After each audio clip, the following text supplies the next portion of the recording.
Yo, what's going on, everybody? It's your boy Dominic Peterson, aka Doug Zone 503, talking all things Oregon football. If you're not following, if you're not subscribed already, go and smash those buttons below to join the Doug Zone family where we're always talking Oregon football.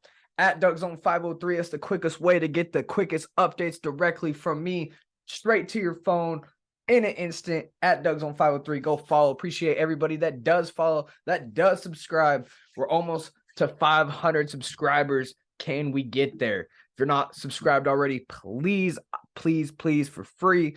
It's free. Smash that subscribe button if you love West Coast football, especially Oregon football at that. All right, guys, let's get into it. We got an update podcast here. Transfer portal is happening. It's alive. Over 1,000 players have entered the transfer portal in college football. Man, oh man, it's a wild time to cover things. I've barely got any sleep covering these things. Man, it's been crazy, insane to get on this podcast and do these things, man. Really appreciate everybody who's locked in. So we had breaking news. We had Justin Flowe entering the transfer portal. This is big time news, big time name in the transfer portal. I'm sure everywhere he goes, he will be great. And let's give it up, man. Thank you, Justin Flowe, for becoming a Duck and spending your time here. It was short-lived due to injury. Injuries really held him back. But we'll get into his career a little bit here. Talk about this a little bit. Top ranked linebacker in 2020 class. He'll enter the transfer portal. Injuries, like I said, been the death of Flowe.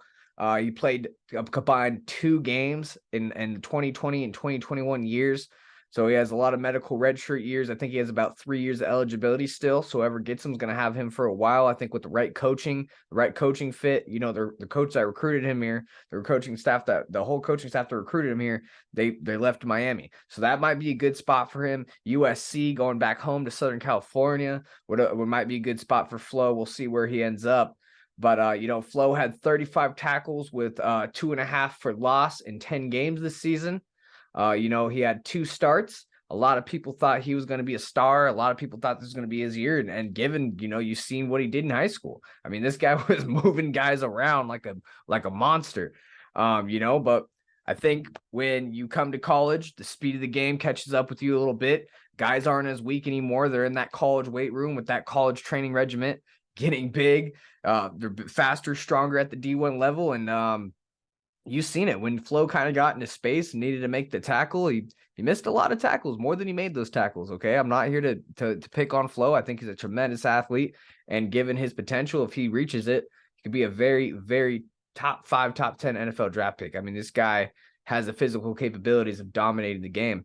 It's just about, curing up those little things, stopping your feet, getting your hips right on the tackle, not always going for that big hit, right? Not always trying to make that highlight reel hit. And when you're going against a team like Georgia with guys with that elusiveness, that quickness, that D1 elite strength, matching you pound for pound, you can't really do the things he did in high school. And I think that's what Flowe's seeing here. I think he's going to need some development as a linebacker. Okay. I think injuries nabbed him a little bit. Injuries are a hard thing to come back from. So we'll see what he can do. Okay. So I think he can do big things. His spot was taken by Jeffrey Bassa, and as the linebackers as a whole, I mean, Jeffrey Bassa didn't play well. And if you're getting your spot from a guy that's not playing well, and you're still not making the field, I mean, that's just a sign, right? So 2 starts this year. After that, spot taken by Bassa, and you never really seen the starting spot set. Still seen the field quite a bit, but was not listed as a starter.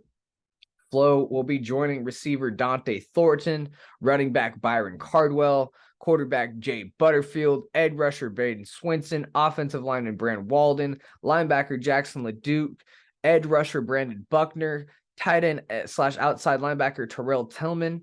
And I'm sure there's plenty more to come, and some I even missed on this list here. But that's just a few key names on this transfer portal list for the Ducks so far.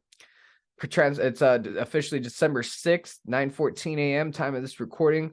Transfer portal opened up yesterday, December 5th on Monday, and it's just been complete mayhem ever since. Oregon also offered a few guys in the 2024 and even a guy in the 2025 class as well.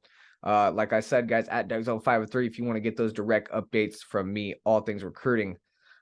Okay, so best of luck, Justin Flowe. Really appreciate you, man. You followed me on my personal account on IG. So man, really was hyped about that when you came on the Ducks. I hit the follow and you followed me back for whatever reason. So that was dope. And that was before I was even doing the pod, man. So that was really cool. But best of luck, man. I truly think that Justin Flowe will be something special over the next coming years.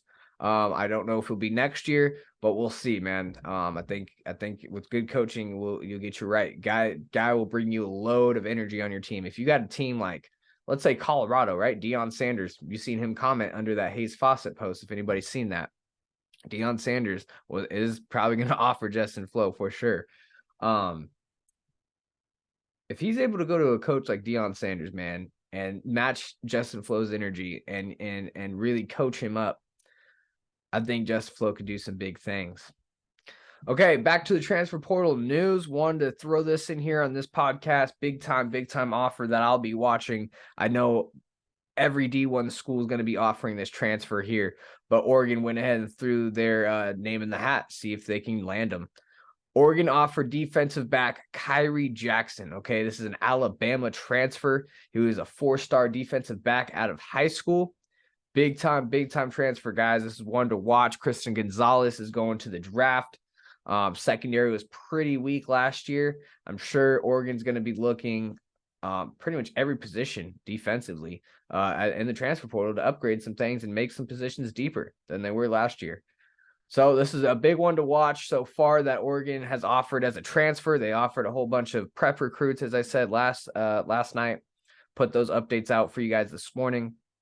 So like I said, guys, if you guys like updates like this, like Oregon content, make sure to like and subscribe. Really appreciate you guys.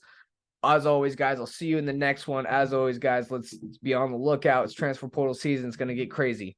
Go Ducks. I'll be here for you guys for it all. Go Ducks.